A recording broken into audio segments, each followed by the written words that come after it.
If you were looking to play James Cameron's Avatar, the game, to get yourself psyched for James Cameron's Avatar, the movie, you might want to rethink things.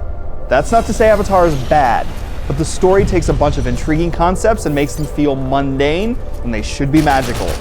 It's got its moments of fun, and a branching storyline gives the campaign some replay value, but in the end, Avatar actually feels too long. The action is bland and repetitive, and the vehicles stink, making Avatar wear out its welcome long before you reach one of its two disappointing endings.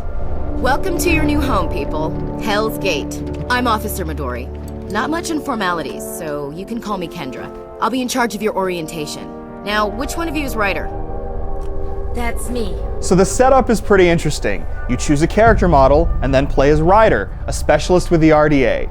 The RDA is collecting resources from the planet Pandora, which is home to a tall blue-skinned race called the Na'vi. The big twist here is that the RDA can transfer someone's consciousness out of their own body and into a genetically created human-Na'vi hybrid called an avatar. That wasn't so hard, was it? Too bad the phoned-in voiceover, grade school dialogue, and boring cutscenes lead to yawns rather than thrills. Your own character seems bored the whole time, and after a bunch of boring fetch quests that seem designed to pad the game's length, you'll be bored too. You've brought me the first harmonic. Let's get started. The story isn't the same as in the upcoming movie, so don't worry about spoilers. But don't expect this story to make you look forward to the film, because it's more likely to do the exact opposite. The story's saving grace is that about an hour in, you need to make a choice. Side with the pillaging humans, or with the native Na'vi. If you side with the RDA, you remain in human form, and if you choose the Na'vi, you remain in Avatar form. Either way, Avatar remains a third-person shooter, though you do have some pretty cool melee weapons to play with if you choose the Na'vi side. In fact, slicing up enemies with your dual blades may be Avatar's greatest delight, since the animations make doing so look pretty cool. Otherwise, the action is by the numbers and boils down to shooting up a bunch of jungle creatures and armed enemies, traveling closer to your mission objective, and shooting up more enemies. The pattern gets old fast, and even though you level up your weapons and armor, there's never a sense that the action is ramping up. At least Pandora is a pretty place to look at first.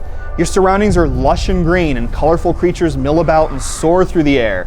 The environments make a good first impression, but eventually they all start to look the same. A few levels mix up the scenery, but overall, the muddy greens will wear on your eyes. Your missions will also wear on you. The levels are large, and your missions often send you a good distance from your starting position, but the missions are often bland. You might be able to stomach having to go collect plants once, but when you have to do it multiple times, it just makes it seem like the developers ran out of ideas. At least you don't have to always hoof it. As a Na'vi, you can mount creatures like dire horses and flying banshees, and while the controls aren't great, it's still fun to take to the air and soar around. The RDA's vehicles don't fare as well. This is particularly true of the buggy, since the oversensitive camera reacts violently with every bump and jiggle.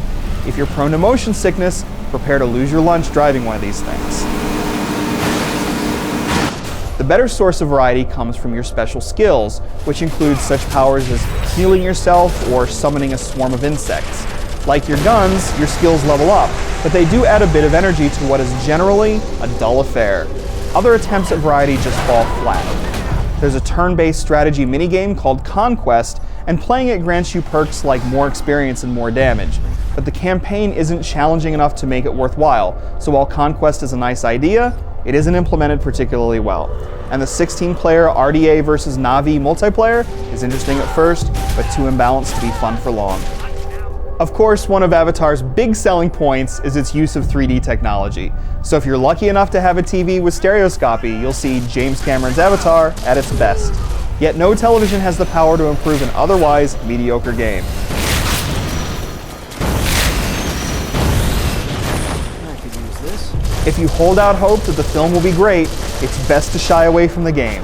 It has a few bright spots, but it's too long and too tedious. And its story is boring enough to make even James Cameron's biggest fans worry about what the movie might have in store for us.